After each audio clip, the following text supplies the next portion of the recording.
नमस्कार दोस्तों, special free batch में आज हमारा टॉपिक है हरियाणा खेल कूद। हमने पहले क्लास में बताया था हरियाणा के सामान्य परिचय के बारे में, छोटी छोटी 2-3 क्लासें रखी।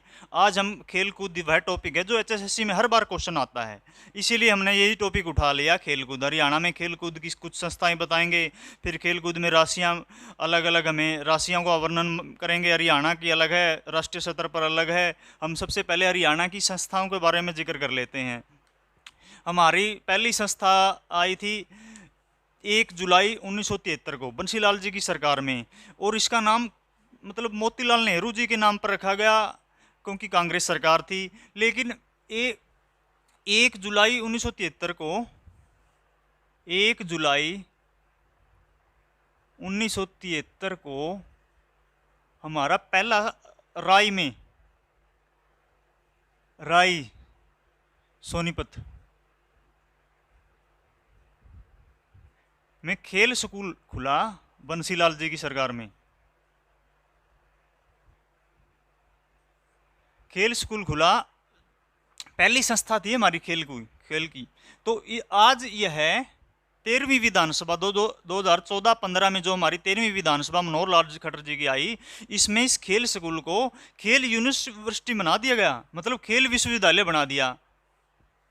इस खेल स्कूल को खेल विश्वविद्यालय बना दिया गया मनोहर लाल खट्टर जी की सरकार ने।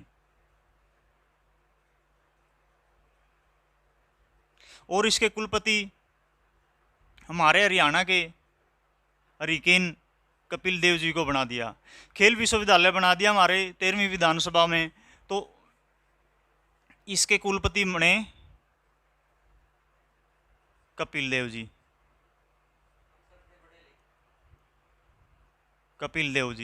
ये हरियाणा हरिकेन के नाम से प्रसिद्ध हैं हमारे। इसके मतलब विश्वविद्यालय के कुलपति बने। सबसे पहला स्कूल बना 1973 में 1 जुलाई में बंसीलाल जी की सरकार में, राय सोनीपत में। इसका नाम रखा, खेल स्कूल का नाम था मोतीलाल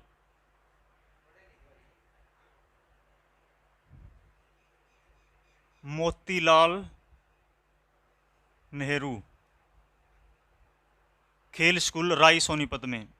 और आज इसको एक खेल विश्वविद्यालय का दर्जा मिल गया। इसके कुलपति कपिल देव जी हो गए 13वीं विधानसभा में मनोहर लाल खट्टर जी की सरकार में।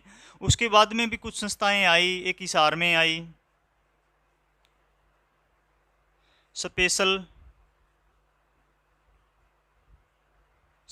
स्पोर्ट्स सेंटर, जिसको गिरी सेंटर भी बोलते हैं।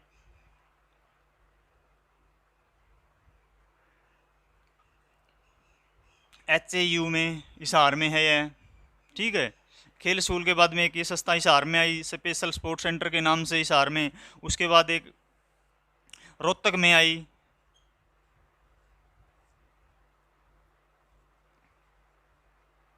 स्पोर्ट्स इंजरी सेंटर रोहतक में। उसके बाद हमारे 2010 में भूपेंद्र हुड्डा की सरकार में एक और नारनौल महेंद्रगढ़ में स्पोर्ट्स नारनौल महेंद्रगढ़।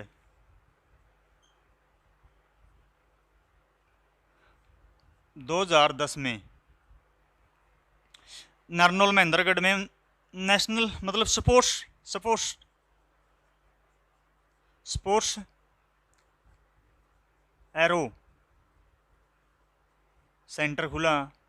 उसके बाद में एक और नेशनल अकादमी टेनिस की हमारे गुरुग्राम में, नेशनल टेनिस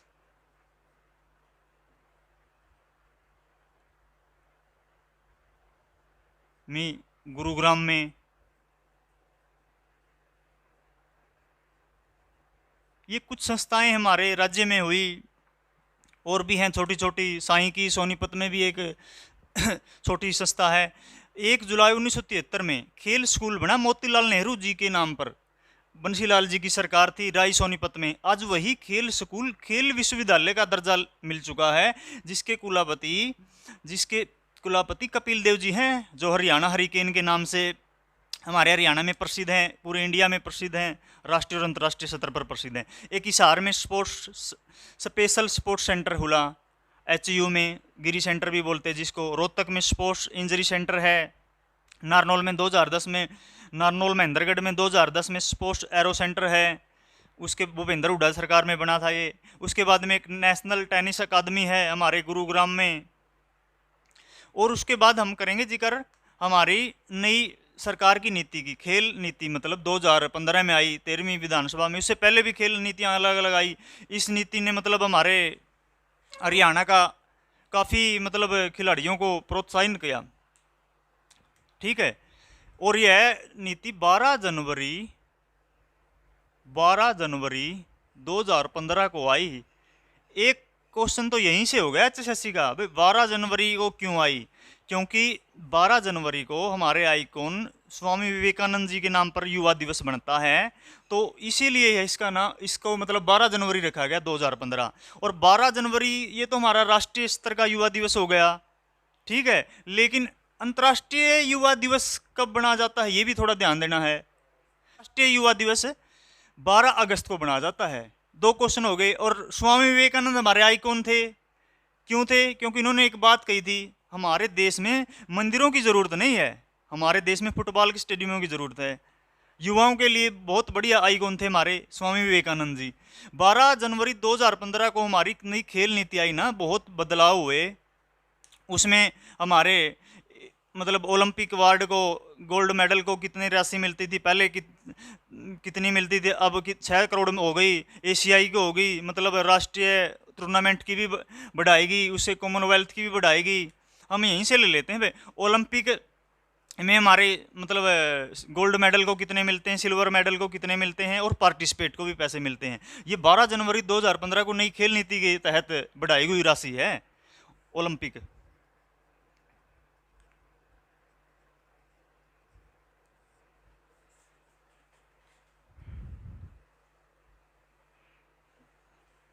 गोल्ड, सिल्वर और ब्रॉन्ज, ठीक है।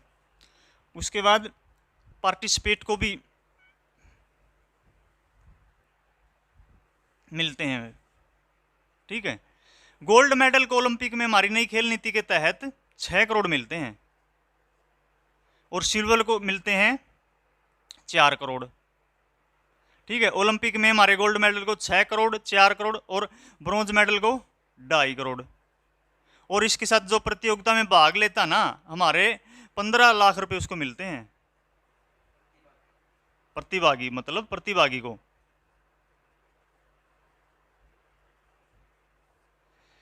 नई खेल शिक्षा नीति है ना जो 12 जनवरी 2015 को, उसके तहत ओलंपिक में देखो कितनी राशि होगी। 6 करोड़ गोल्ड मेडल को मिलते हैं, 4 करोड़ सिल्वर मेडल को, ब्रॉन्ज मेडल को 2.5 करोड़, और प्रतिभागी को भी 15 लाख हरियाणा सरकार दे रही है। उसके बाद आ गई हमारी एशियन गेम। एशियन गेम में गोल्ड मेडल को तो 3 करोड़ मिलते हैं, ठीक है, और सिल्वर मेडल को मिलते हैं 1.5 करोड़, और उसको मिलते हैं हमारे ब्रॉन्ज मेडल को 75 लाख, ठीक है। एशियन में गोल्ड मेडल वाले को तो 3 करोड़ मिलते हैं, और सिल्वर वाले को 1.5 करोड़ मिलते हैं, और ब्रॉन्ज वाले को 75 लाख रुपए मिलते हैं, हम ब्रॉन्ज वाले को। और प्रतिभागी को भी इसमें हमें 7.5 लाख मिलते हैं। एशियाई में 7.5 लाख प्रतिभागी को मिलते हैं। एशियन में हरियाणा सरकार दे रही है नई खेल नीति के तहत, और 15 लाख हमारे ओलंपिक में प्रतिभागी को भी मिल रहे थे। उसके बाद आ गया हमारा कॉमनवेल्थ गेम, मतलब ये ब्रिटिश के अधीन है जो देश, उनके गेम है ये कॉमनवेल्थ गेम।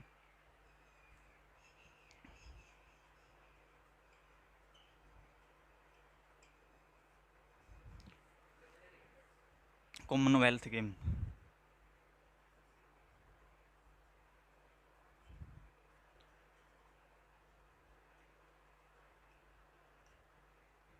कॉमनवेल्थ गेम में मिलते हैं 1.5 करोड़। 1.5 करोड़ गोल्ड मेडल वाले को मिलते हैं, और 75 लाख मिलते हैं सिल्वर मेडल को, और ब्रॉन्ज को मिलते हैं 50 लाख, ठीक है।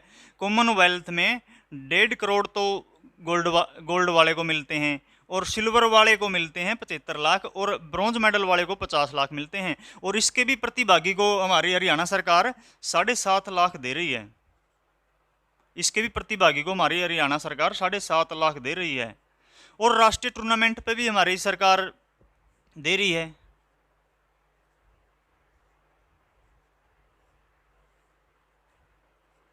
राष्ट्रीय टूर्नामेंट पे भी हमारी हरियाणा सरकार दे रही है नई खेल नीति के तहत, जो 2015 में आई थी। गोल्ड मेडल को 5 लाख रुपए दे रही है, सिल्वर मेडल को 3 लाख दे रही है और ब्रॉन्ज मेडल को 2 लाख दे रही है। तो ये तो होगी हमारी मतलब नई खेल नीति के तहत ओलंपिक में, एशियन में, कॉमनवेल्थ में, राष्ट्रीय लेवल पे भी टूर्नामेंटों में बढ़ाई हुई राशि। उसके बाद केसरी दंगल में भी हमारी सरकार तनख्वाह दे रही है, मतलब राशि दे रही है हमारी सरकार। इसमें मतलब केसरी दंगल में भी 51,000 है, 31,000 है, 21,000 है। ये केसरी दंगल में दे रही भाई, अलग अलग है। भारत केसरी है, हरियाणा केसरी, मतलब इस तरह आगे। तो ये हो गए हमारे हरियाणा के मतलब 2015 की नई जो खेल नीति आई उसके तहत बढ़ाई हुई राशि। जैसे ओलंपिक में गोल्ड मेडल को मिलेंगे 6 करोड़ रुपए, मतलब ओलंपिक में जो गोल्ड मेडल लेके आएगा उसको 6 करोड़ रुपए मिलेंगे। जो सिल्वर मेडल लेके आएगा ओलंपिक में उसको 4 करोड़ मिलेंगे। और जो ब्रॉन्ज मेडल लेके आएगा उसको 2.5 करोड़ मिलेंगे। और जो प्रतिभागी भी है ना उसको भी 15 लाख हरियाणा सरकार दे रही है। ठीक है। उसके बाद एशियन में 3 करोड़ दे रही है हमारी सरकार। और गोल्ड मेडल को तो 3 करोड़ दे रही है, सिल्वर को 1.5 करोड़ दे रही है एशियन में। और 75 लाख हमारी सरकार ब्रॉन्ज मेडल को एशियन में दे रही है। उसके बाद आएगा कॉमनवेल्थ में हमारी सरकार हरियाणा की नई खेल नीति के तहत गोल्ड मेडल को 1.5 करोड़ दे रही है कॉमनवेल्थ में। 75 लाख हमारे सिल्वर मेडल को दे रही है। उसके बाद ब्रॉन्ज मेडल को 50 लाख दे रही है। इसके भी प्रतिभागी को हमारी सरकार 7.5 लाख दे रही है। और एशियन वाले को भी प्रतिभागी को 7.5 लाख दे रही है। राष्ट्रीय टूर्नामेंट में भी हमारी हरियाणा सरकार दे रही है, मतलब गोल्ड मेडल, सिल्वर मेडल और ब्रॉन्ज मेडल को उसको राष्ट्रीय स्तर पर 5 लाख दे रही है। उसके बाद सिल्वर को 3 लाख दे रही है और 2 लाख ब्रॉन्ज मेडल में दे रही है। और केसरी दंगल में भी हमारी हरियाणा सरकार नई खेल नीति के तहत दे रही है 51,000, 31,000, 21,000 केसरी दंगल में भी दे रही है। ये तो हो गए हमारे नई खेल नीति के तहत मतलब कितनी कितनी राशियां दे रही हैं। उसके बाद हमारी आ जाती हैं मतलब राष्ट्रीय स्तर पर भी हमारे 2020 में राजीव जो सबसे बड़े अवार्ड हैं खेलों के, उनमें भी हमारी राशि बढ़ी हैं, उनका भी जिक्र करेंगे अब। और वही राशि मतलब हरियाणा में भी है भाई, सबसे बड़ा अपना इंडिया का खेलों का कौन सा अवार्ड है, खेल मतलब राजीव गांधी खेल रत्न अवार्ड है। हरियाणा में भी ऐसे अवार्ड हैं। ठीक है। उसके बाद हम देख लेते हैं भाई राष्ट्रीय स्तर पर भी हमारे अवार्ड हैं जो खेलों के।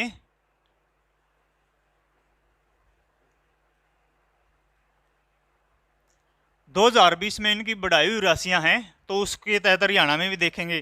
पहले हम राजीव गांधी जी के नाम पे है, राजीव गांधी खेल रत्न अवार्ड, जो इंडिया का सबसे बड़ा अवार्ड है। ठीक है। हरियाणा के सबसे ज्यादा खिलाड़ी पूरे देश में ये अवार्ड ले चुके हैं। 43 अवार्ड राजीव गांधी खेल अवार्ड अब तक दे चुके हैं, लेकिन सबसे ज्यादा यह भी अवार्ड हरियाणा के खिलाड़ियों ने जीता है।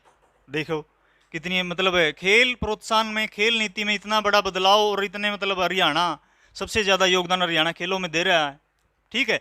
इसकी राशि देख लेते हैं। राजीव गांधी जो हमारा देश का सबसे बड़ा अवार्ड है खेलों का,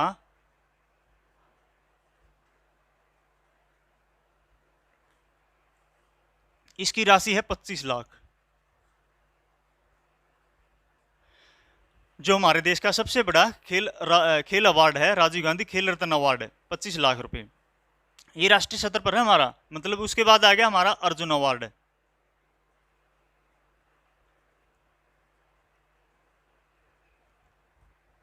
अर्जुन अवार्ड की हमारी 15 लाख रुपए है।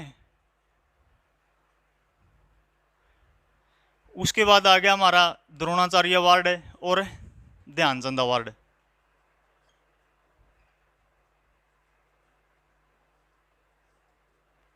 द्रोणाचार्य अवार्ड है दोस्तों। पहले हमारा मतलब राशि बहुत कम थी। राजीव गांधी खेल रत्न को अब पहले 7.5 लाख मिलते थे समथिंग। लेकिन आज 25 लाख रुपए मिल रहे हैं। अर्जुन अवार्ड को अब 15 लाख मिल रहे हैं। द्रोणाचार्य अवार्ड को 2 कैटेगरियों में मिला है, मतलब लाइफ टाइम और रेगुलर। लाइफ टाइम इसको 15 लाख रुपए मिल रहे हैं।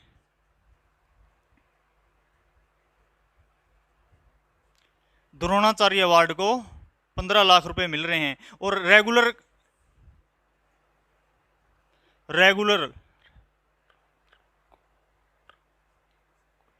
रेगुलर को 10 लाख। ये 2 कैटेगरियों में है द्रोणाचार्य अवार्ड को, ठीक है। जो लाइफ टाइम है उसको 15 लाख और रेगुलर को 10 लाख। इसके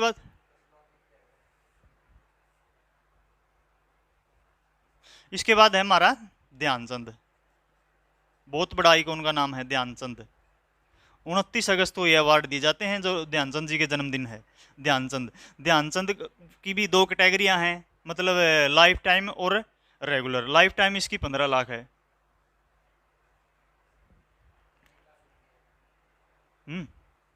मतलब ध्यानचंद की तो लाइफ टाइम की 15 लाख है और रेगुलर की इसकी भी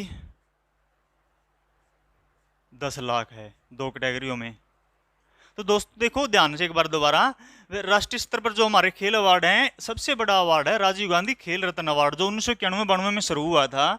सबसे पहले विश्वनाथ आनंद को मिला था, हमारे शतरंज के खिलाड़ी को, राजीव गांधी खेल रत्न 25 लाख, ठीक है। और ये एक और क्वेश्चन यहीं से बनेगा, अब हरियाणा का किस खिलाड़ी को राजीव गांधी सबसे पहले मिलता है, मतलब किसको मिला था। ऐसे यहीं से भी क्वेश्चन उठा सकती है, भाई हरियाणा के किस खिलाड़ी को सबसे पहले राजीव गांधी खेल रत्न अवार्ड मिला था। देखो बताओ, 2008 में हमारे ओलंपिक में किसने मतलब अवार्ड जीता था।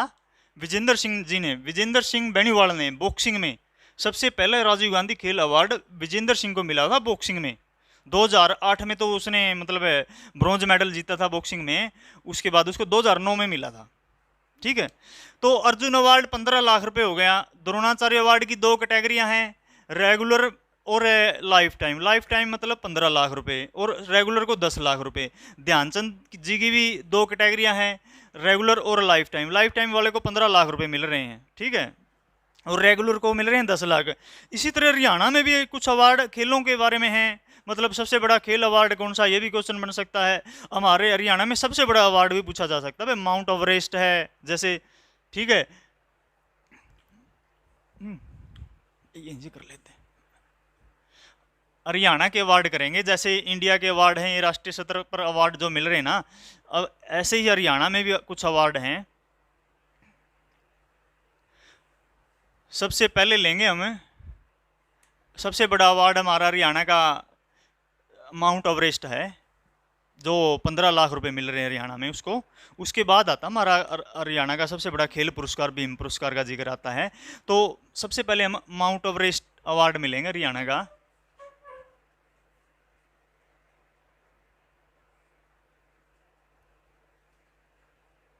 माउंट एवरेस्ट,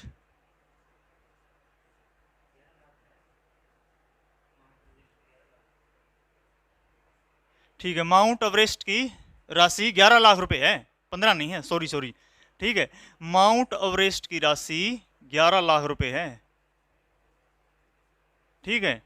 और अब आ गया हमारा भी हरियाणा का सबसे बड़ा खेल पुरस्कार भीम पुरस्कार। और हर बुक में अलग अलग मिलेगा, हर वीडियो में भी अलग अलग मिलेगा, लेकिन यह 1981-82 में शुरू हुआ है यह अवार्ड भीम पुरस्कार।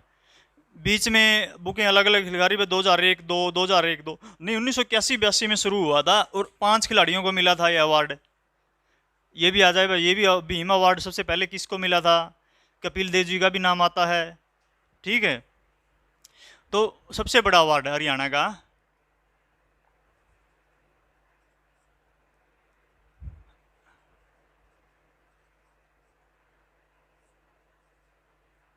ठीक है, भीम पुरस्कार।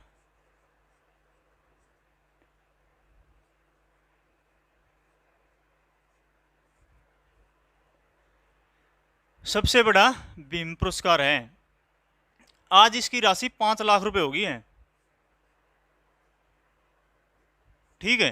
हरियाणा का सबसे बड़ा खेल पुरस्कार है, ठीक है। पहले माउंट एवरेस्ट पुरस्कार हो गया 11 लाख रुपए भीम पुरस्कार। उसके बाद हरियाणा में मतलब अलग अलग और भी मिलते हैं, डीपीआई पीटीआई को भी अवार्ड मिलता है, Radha Krishna award DPI PTI को मिलता है।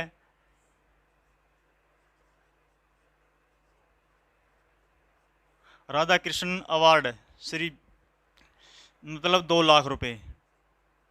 और यह किसको मिलता है? डिप्पी और पीटीआई को। उसके बाद मिलता है महाराणा प्रताप अवार्ड, रानी लक्ष्मीबाई अवार्ड, एकलव्य अवार्ड।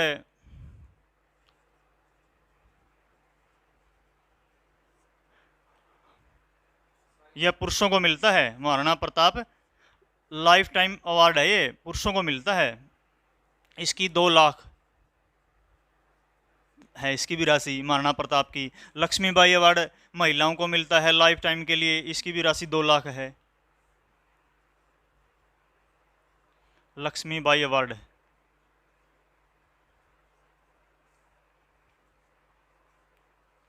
ये हरियाणा के अवार्ड है। जैसे भारत के अवार्ड हो गए, अर्जुन अवार्ड है, राजीव गांधी खेल रत्न अवार्ड है, इसी की तरह हरियाणा का पहला सबसे बड़ा पुरस्कार भीम पुरस्कार है।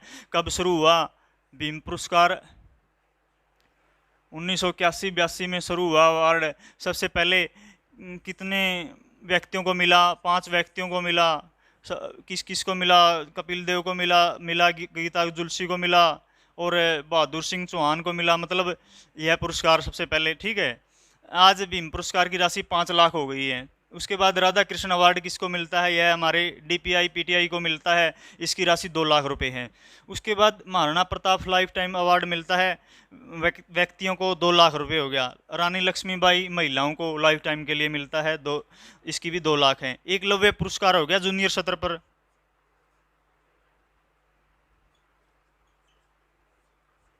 इसकी भी 2 लाख रुपए राशि है। यह है जूनियर सत्र पर है एकलव्य, जूनियर सत्र का, ठीक है। एक खेल एसोसिएशन का भी अवार्ड है भाई, किस खेल एसोसिएशन ने सबसे अच्छा कार्य किया, उसका भी 5 लाख रुपए। खेल एसोसिएशन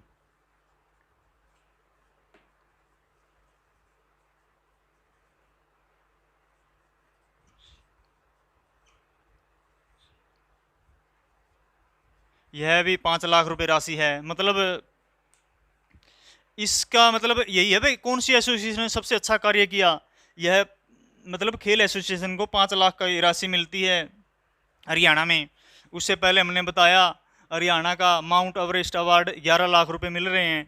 उसके बाद हरियाणा का सबसे बड़ा खेल पुरस्कार भीम अवार्ड है, जिसकी राशि अब 5 लाख हो गई है। यह कब शुरू हुआ? यह 1981-82 में शुरू हुआ अवार्ड है। आज सबसे पहले 5 खिलाड़ियों को मिला, कपिल देव इसके मतलब खिलाड़ी थे उस समय के। उसके बाद हमारा राधा कृष्ण अवार्ड किसको मिलता है? राधा कृष्ण अवार्ड हमारे डीपीआई पीटीआई को मिलता है, यह इसकी राशि 2 लाख रुपए है। Maharana Pratap award life time के लिए मिलता है, इसकी राशि भी 2 लाख रुपए है। उसके बाद लक्ष्मीबाई महिलाओं के लिए मिलता है लाइफ टाइम के लिए। उसके बाद एकलव्य है, एकलव्य जूनियर सत्र के खिलाड़ियों के है, खिलाड़ियों के लिए है 2 लाख रुपए, ठीक है। उसके बाद खेल एसोसिएशन है जो हरियाणा की, उनको भी 5 लाख रुपए मिल रहे हैं अवार्ड के, ठीक है। ये हमारे हरियाणा के हो गए खेल अवार्ड। अब आगे थोड़ा हम स्टेडियमों के बारे में जिक्र कर लेते हैं, ठीक है। हरियाणा के खेल स्टेडियम कौन कौन से कहाँ कहाँ हैं। फिर हम हरियाणा के व्यक्तित्वों का भी जिक्र करेंगे खेलों में, जो हमारे आइकॉन हैं। आज इतने बड़े बड़े नाम, आज विदेशों में हरियाणा का नाम मतलब राष्ट्रीय नहीं अंतर्राष्ट्रीय स्तर पर भी हमारा नाम रोशन किया, उन आइकॉनों का भी जिक्र करेंगे। उससे पहले हम अब खेल स्टेडियमों का जिक्र करेंगे। कौन सा स्टेडियम कहाँ कहाँ पर है। कुछ 1-2 स्टेडियम तो हम ऐसे बताएंगे, एक भी बुक में नहीं है, एक भी बुक में नहीं है। यह स्पेशल फ्री बैच है हमारा, जो 17 तारीख को लॉन्च हो रहा है, ठीक है। और इसमें हम ऐसे क्वेश्चन करवाएंगे जो मतलब बुकों में नहीं मिल रहे। बहुत अच्छा डाटा उठाया हमने।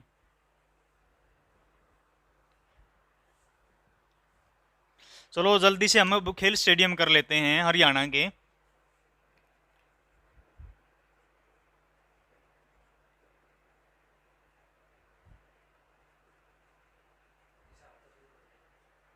हाँ ठीक है, हाँ। सबसे पहले हिसार से ही शुरू कर लेते हैं। महावीर स्टेडियम, हिसार में महावीर स्टेडियम है। और ये और आपको करवा दिया था स्पेशल स्पोर्ट्स सेंटर मतलब एचयू में। उसके बाद हम करेंगे भिवानी। भीम स्टेडियम। उसके बाद करेंगे हम जींद, जींद में करेंगे, जींद में करेंगे हम अर्जुन स्टेडियम और एकलव्य स्टेडियम।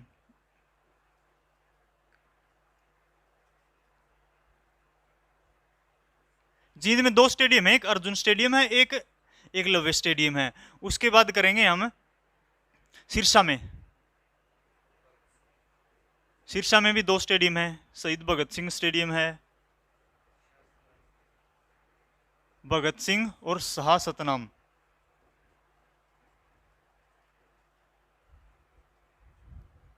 शाह सतनाम स्टेडियम सिरसा में है। उसके बाद रोहतक करेंगे हम, राजीव गांधी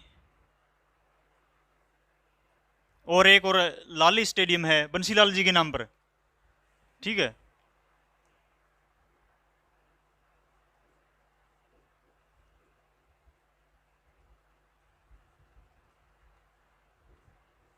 ठीक है, उसके बाद हम करेंगे झज्जर का जहां आरा स्टेडियम। और यही बहुत अच्छा क्वेश्चन है, जहां आरा स्टेडियम।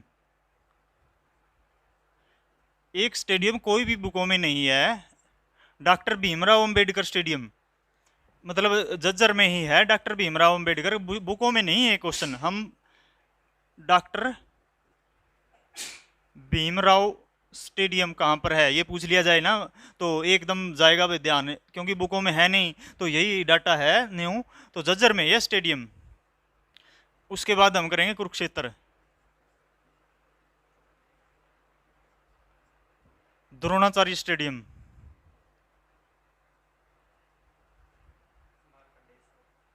द्रोणाचार्य स्टेडियम कुरुक्षेत्र में, और मारकंडेश्वर, मारकंडेश्वर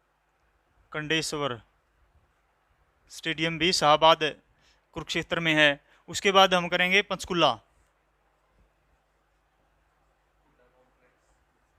उड्डा कॉम्प्लेक्स,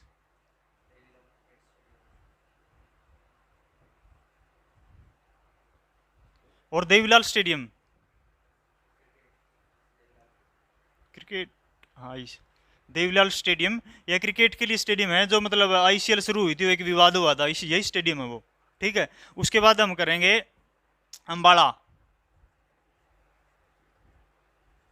अंबाला में एक स्टेडियम खेल स्टेडियम के नाम से ही स्टेडियम है, मतलब भाई उसका नाम ये नहीं भाई क्या नाम है उसका, ये खेल खेल स्टेडियम के नाम से अंबाला में एक स्टेडियम है।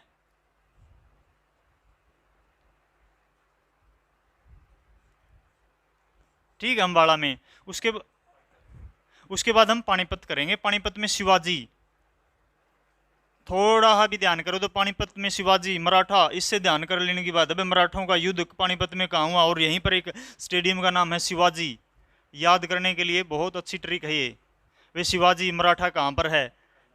उसके बाद हम करेंगे करनाल, कर्ण स्टेडियम, राजा कर्ण स्टेडियम, करनाल में कर्ण स्टेडियम है। उसके बाद हम करेंगे यमुनानगर,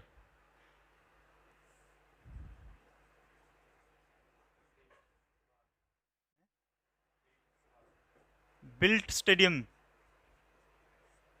बिल्ट यमुनानगर में स्टेडियम है। उसके बाद यमुनानगर के बाद आ गया हमारा कुरुक्षेत्र, कुरुक्षेत्र हाँ गुरुग्राम हो गया। गुरुग्राम में हमारा स्टेडियम है ताऊ देवीलाल स्टेडियम, यहाँ पर अलग है वो अलग है, पंचकुले वाला अलग है ये अलग है, ताऊ देवीलाल स्टेडियम गुरुग्राम में भी है। हाँ, नेहरू हॉकी स्टेडियम भी गुरुग्राम में ही है,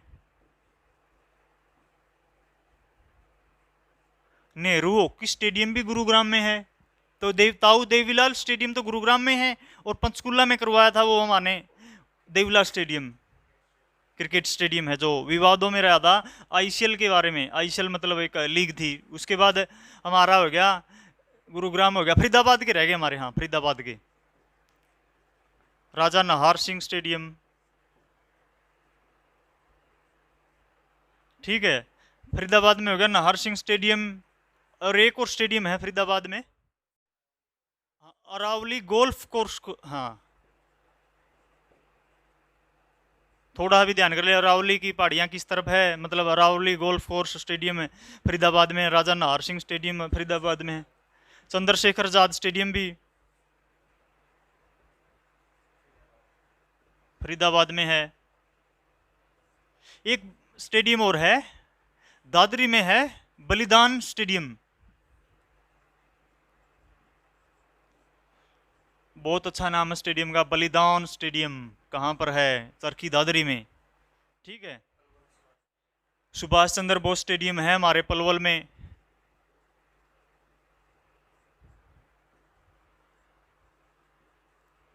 सुभाष चंद्र बोस स्टेडियम पलवल में है। उसके बाद हमारे इतने हो गए स्टेडियम, हिसार महावीर स्टेडियम, भिवानी में भीम स्टेडियम, जींद में अर्जुन और एकलव्य स्टेडियम, सिरसा में भगत सिंह और शाह सतनाम स्टेडियम है, रोहतक में राजीव गांधी है, बंसीलाल लाली स्टेडियम के नाम से है, झज्जर में जहांरा स्टेडियम और एक नया आंकड़ा लेके आए, मतलब डॉक्टर भीमराव अंबेडकर स्टेडियम कहाँ पर है? झज्जर में है। कुरुक्षेत्र में द्रोणाचार्य स्टेडियम और मार्कंडेश्वर स्टेडियम शाहबाद में है। उसके बाद पंचकुला में है हुड्डा कॉम्प्लेक्स और देवीलाल क्रिकेट स्टेडियम। विवादों में थोड़ा ध्यान करने, या देवीलाल भी दो अलग अलग है, वो ताऊ देवीलाल है, ये देवीलाल क्रिकेट स्टेडियम है। अंबाला में है खेल स्टेडियम के नाम पर ही अंबाला में स्टेडियम है। पानीपत में शिवाजी मराठों के हिसाब से लगा, थोड़ा करनाल कर्ण के हिसाब से लग रहा है, करनाल स्टेडियम करनाल में। यमुनानगर में बिल स्टेडियम है, गुरुग्राम में देवीलाल स्टेडियम है और नेहरू हॉकी स्टेडियम भी गुरुग्राम में है। उसके बाद फरीदाबाद में आ गया हमारा राजा नाहर सिंह स्टेडियम और अरावली गोल्फ कोर्स स्टेडियम। उसके बाद में आ गया हमारा चंद्रशेखर भी फरीदाबाद में है। दादरी हमारा बलिदान स्टेडियम, मतलब एक नया नाम सा है, दादरी में बलिदान। पलवल में है सुभाष चंद्र बोस स्टेडियम। ठीक है दोस्तों, आज की क्लास में इतना ही। कल अगली क्लास में और आगे करेंगे खेलों के बारे में, खेलों के हमारी पर्सनैलिटियाँ, हमारे आइकॉन, उनके बारे में विशेष करेंगे। ठीक है, आज के लिए।